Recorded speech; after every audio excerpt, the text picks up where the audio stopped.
Baik, saya mulai. Assalamualaikum warahmatullahi wabarakatuh. Waalaikumsalam warahmatullahi wabarakatuh. Wabarakatuh. Baik, di sini kami dari kelompok 4 yang beranggotakan yang pertama Happy Isabella, kemudian yang kedua ada saya sendiri yaitu Helga Rani Vanitasari, yang ketiga Hermalia Ismi Fadilah, yang keempat Niko Alexander, dan yang kelima Yuliarni Nurfuadi. Di sini kami akan mempresentasikan tentang analisis SWOT tentang teknologi dan media dalam pembelajaran. Sebelum masuk ke analisis, mari kita bahas dulu sejenak tentang teknologi dan media dalam pembelajaran. Apa itu teknologi? Baik, secara umum, teknologi adalah ilmu pengetahuan yang mempelajari tentang keterampilan dalam menciptakan alat sehingga metode pengolahan guna membantu menyelesaikan berbagai pekerjaan manusia. Teknologi dalam pembelajaran berarti menggunakan dan memanfaatkan produk-produk teknologi yang dapat memfasilitasi pembelajaran, sehingga dapat meningkatkan kinerja pembelajaran baik untuk pendidik maupun peserta didik. Seiring dengan kemajuan teknologi ini, dunia pendidikan juga turut menyesuaikan diri dengan adanya kemajuan ini. Teknologi telah memudahkan proses belajar mengajar baik tenaga pendidik maupun peserta didik. Dengan kemajuan teknologi ini, dunia pendidikan bisa menawarkan pembelajaran dengan menggunakan teknologi dan media pembelajaran yang terkini hingga mencapai tujuan pembelajaran. Nah, pada topik ini kita terdapat beberapa jenis video media yang akan dibahas. Yang pertama yaitu video kegiatan pembelajaran yang dilaksanakan oleh guru yang tersedia di platform Merdeka Belajar. Pada video ini akan disampaikan oleh Saudari Lia. Maka kepada Saudari saya persilahkan.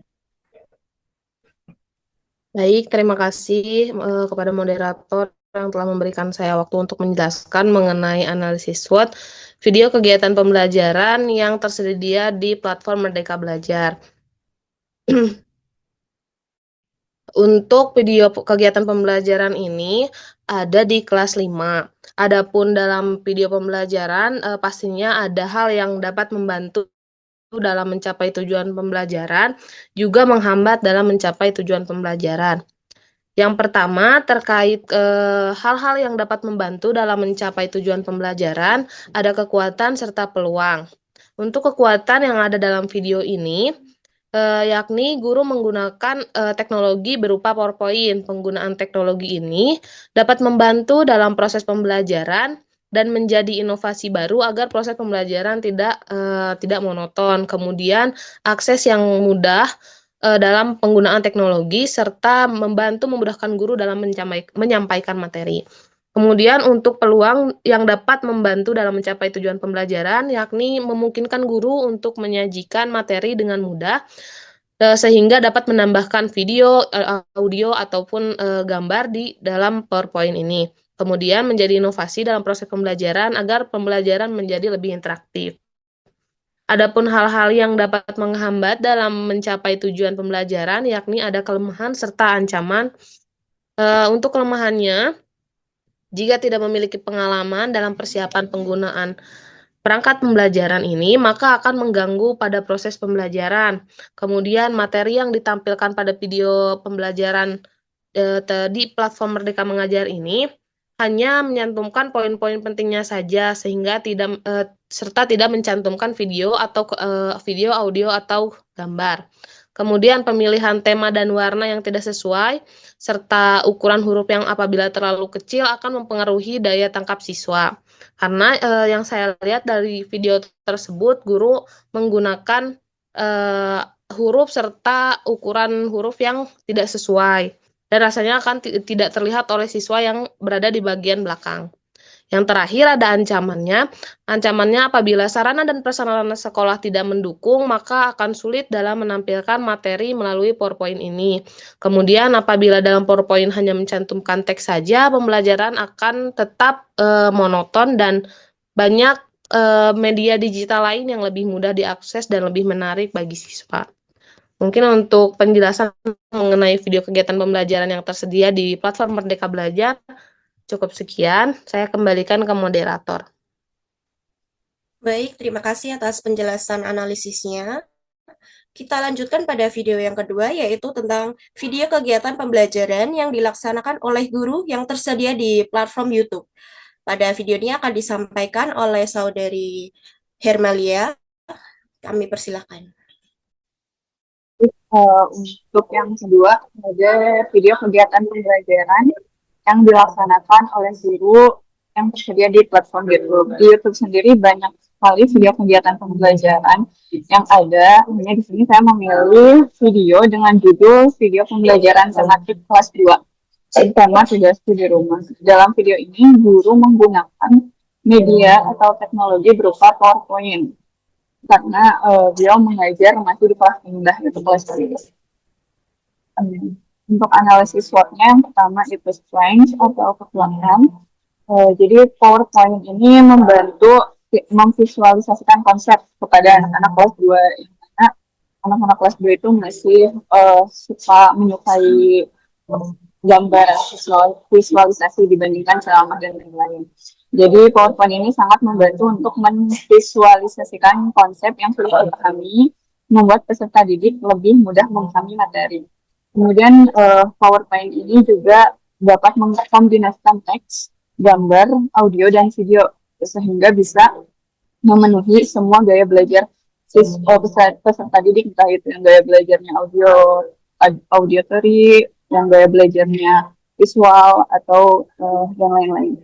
Kemudian PowerPoint ini juga membantu guru untuk menyampaikan informasi dengan lebih efisien karena PowerPoint ini sudah terstruktur poin mana yang akan dijelaskan lebih awal, yang mana dijelaskan selanjutnya, sehingga dapat menghemat waktu dan tidak ada materi yang terlewat.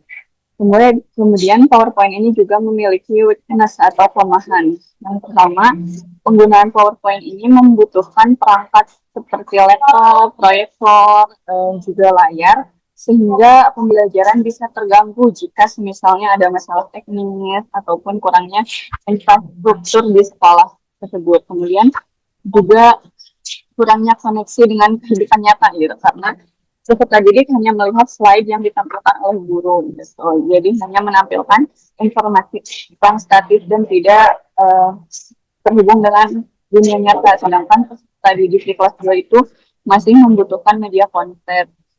Lalu pengajaran dengan PowerPoint ini juga seringkali mendorong peserta didik menjadi pendengar pasif dibandingkan pembelajar aktif ya.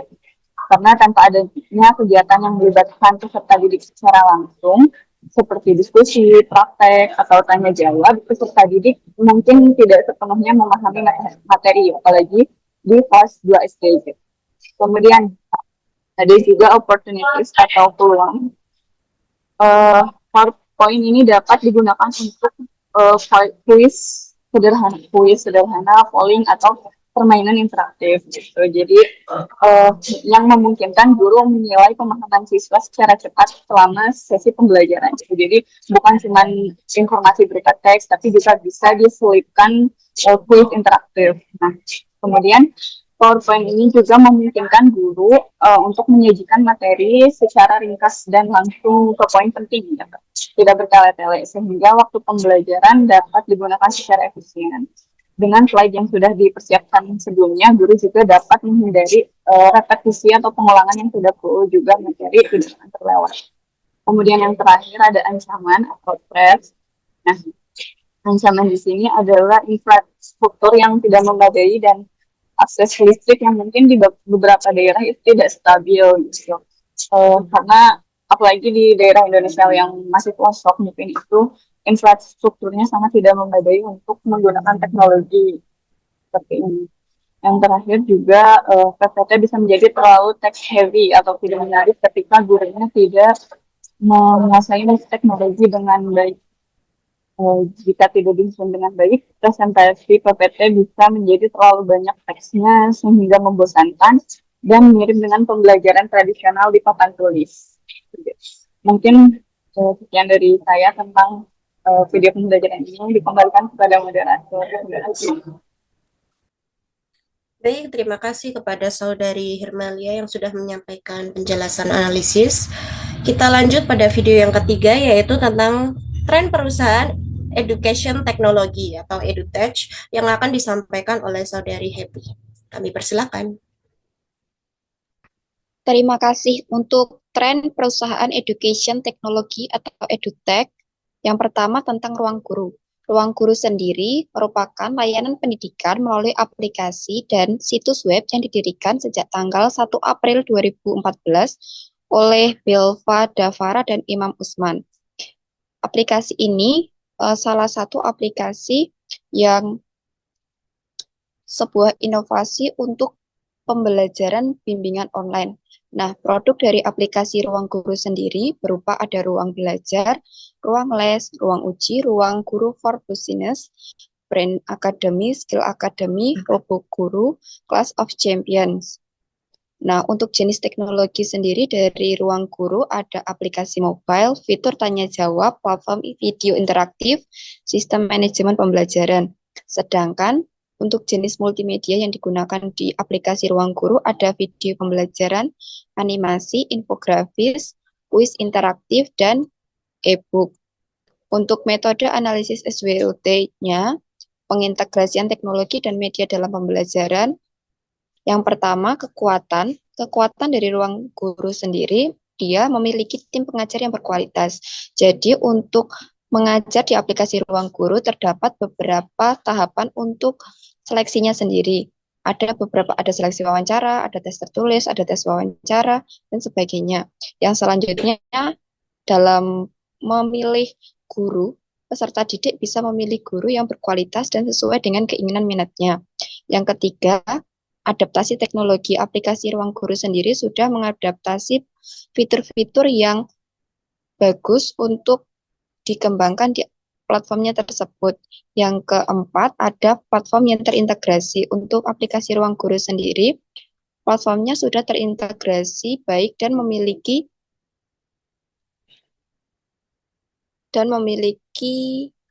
banyak pengguna. Setelah itu pengalaman penggunanya juga sangat banyak. Yang selanjutnya mereknya dari aplikasi Ruang Guru sendiri juga bagus. Untuk kelemahannya sendiri, dari Ruang Guru sendiri memiliki keterbatasan jaringan internet, keterbatasan interaksi tatap muka karena untuk yang offline itu hanya terdapat outlet yang sedikit. Ketergantungan pada teknologi, jika teknologinya terganggu atau tidak support seperti laptop atau HP-nya, jadi akan kesusahan. Selanjutnya biaya berlangganannya cukup mahal karena tidak ada versi trialnya, jadi murid harus mengunduh aplikasinya dan membayar untuk 1 semester atau 1 tahun. Dan materinya pun tidak bisa diunduh. Selanjutnya, kurang fleksibel dalam penjadwalan pembelajaran. Jadi jika sudah dijadwalkan di hari tersebut, tidak bisa ganti di hari berikutnya. Jadi untuk pembelajarannya bisa hangus. Untuk peluangnya sendiri, aplikasi Ruang Guru, yang pertama, kebutuhan akan pembelajaran jarak jauh terpenuhi. Jadi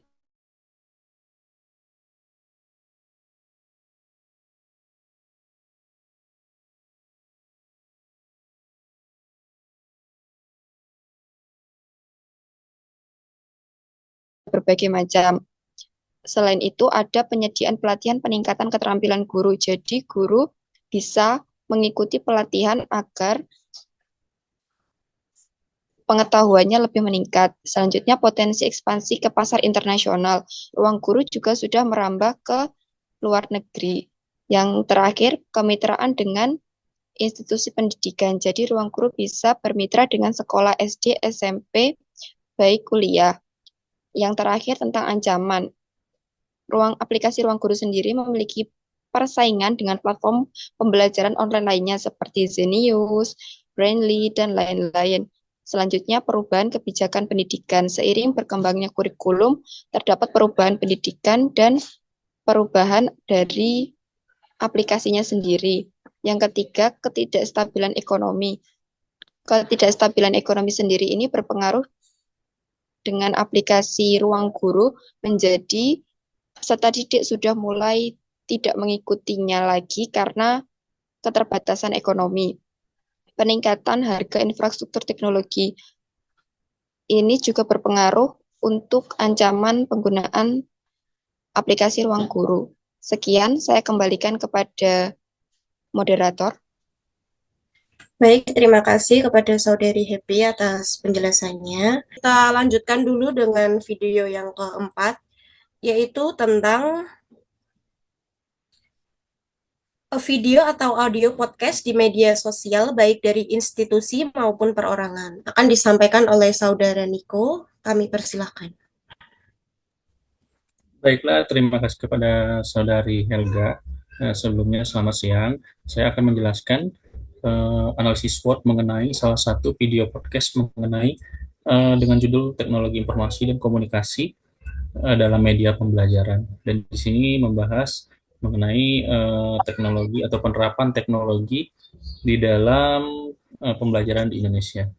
Dan dari analisis video podcast tersebut, ada pun beberapa poin yang saya tangkap. Yang pertama yaitu ada strength atau kekuatan, atau di Indonesia ini kekuatan yang paling berpengaruh yaitu adalah guru atau pendidik.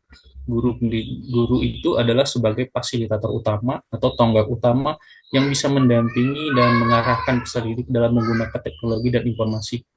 Dan juga di sini peran guru sangat berkesinambungan dengan peran orang tua. Karena mengapa? Penggunaan teknologi sekarang sebagai contohnya ketika melakukan pembelajaran daring atau hybrid itu tidak setiap hari anak-anak itu menggunakannya di sekolah, sehingga pengawasan ini sangat dibutuhkan juga oleh orang tua. Nah, guru sebagai fasilitator itu sangat penting atau memiliki peluang yang bagus sebagai pendamping untuk anak-anak, sehingga penggunaan teknologi ini bisa digunakan sebagaimana mestinya dan anak-anak bisa terarah dan terbimbing. Yang selanjutnya yaitu ada peluang. Dalam video podcast ini yang saya analisis mengenai peluangnya, teknologi informasi ini sangat cocok digunakan untuk peserta didik di Indonesia. Walaupun Indonesia ini termasuk negara berkembang, namun sudah anak-anak sekarang sudah familiar dengan yang namanya teknologi informasi. Mengapa demikian? Karena terutama pada anak-anak generasi sekarang itu mereka dari kecil sudah terbiasa menggunakan gadget, sudah terbiasa menggunakan sosial media, sehingga ketika teknologi ini diterapkan dalam pendidikan sehari-hari, mereka sudah tidak asing lagi, melainkan sudah familiar dengan hal-hal tersebut, sehingga lebih mudah untuk dikembangkan. Selanjutnya yaitu ada pemanfaatan teknologi dalam pembelajaran. Mengapa di sini dikatakan hal tersebut adalah peluang? Karena pemanfaatan teknologi dalam pelajaran ini sudah bisa dilakukan secara efektif dan efisien, karena yang berhubungan dengan yang pertama tadi, faktor dari siswanya, mereka sudah terbiasa, sudah familiar dengan teknologi, dan teknologi di Indonesia juga sudah cukup bisa diterapkan dalam sistem pembelajaran, sehingga diharapkan sistem pembelajaran itu bisa lebih efektif dan efisien. Terus yang selanjutnya itu ada kelemahan pada video podcast yang saya analisis, yaitu pendidikan Indonesia masih belum maksimal memanfaatkan teknologi. Nah, di sini sebenarnya ini menjadi PR untuk Civitas Academy juga di Indonesia. Karena mengapa demikian? Peluang dari peserta didik itu sudah ada, sudah mumpuni untuk melakukan pembelajaran yang ditenangkan oleh teknologi, namun pemanfaatannya saja yang belum bisa berimbang.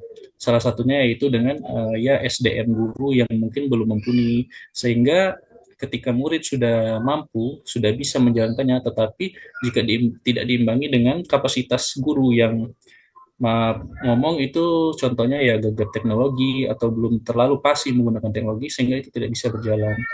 Terus yang kedua, peserta didik harus diawasi dalam penggunaan teknologi. Ini sudah menjadi hal yang sudah lumrah.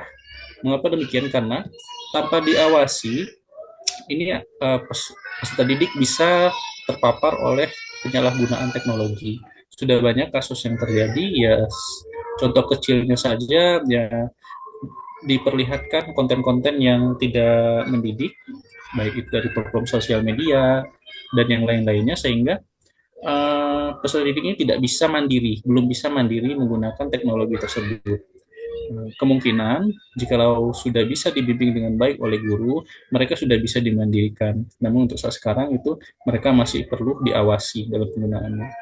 Yang kedua, belum memadainya guru yang pasif menggunakan teknologi. Ini sama seperti poin yang pertama tadi, SDM guru di Indonesia itu masih banyak yang belum terlalu pasif menggunakan teknologi, bahkan masih kalah dengan peserta didik. Sehingga jikalau satu faktor ini tidak bisa tercapai, maka tidak akan bisa berjalan yang namanya teknologi yang diterapkan dalam pendidikan.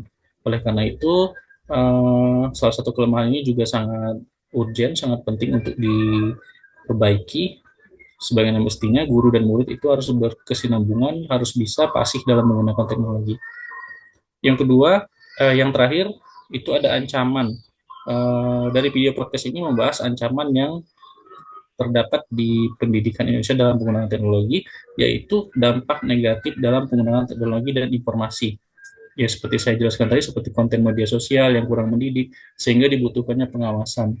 Sudah banyak kasus-kasus yang terjadi karena dimana kita ketahui bahwasanya peserta didik, terutama yang masih di sekolah dasar dan menengah, mereka suka meniru apa yang mereka lihat.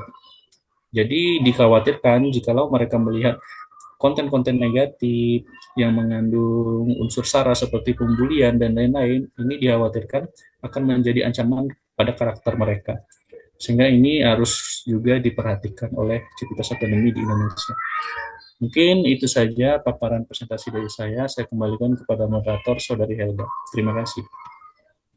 Baik, terima kasih atas paparan analisisnya.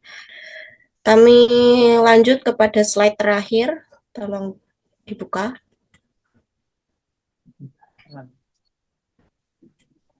Nah, pada analisis itu sendiri terdapat beberapa acuan atau kejelasan untuk meningkatkan kualitas analisis. Jadi, hampir semua 4 video tersebut memiliki acuan yang sama, yaitu yang pertama, jenis teknologi yang digunakan itu sudah sesuai. Kemudian jenis multimedia yang digunakan juga sudah sesuai. Kemudian keunggulan teknologi dan multimedia yang digunakan juga sudah sesuai. Kemudian kekurangan teknologi dan multimedia yang digunakan sudah sesuai.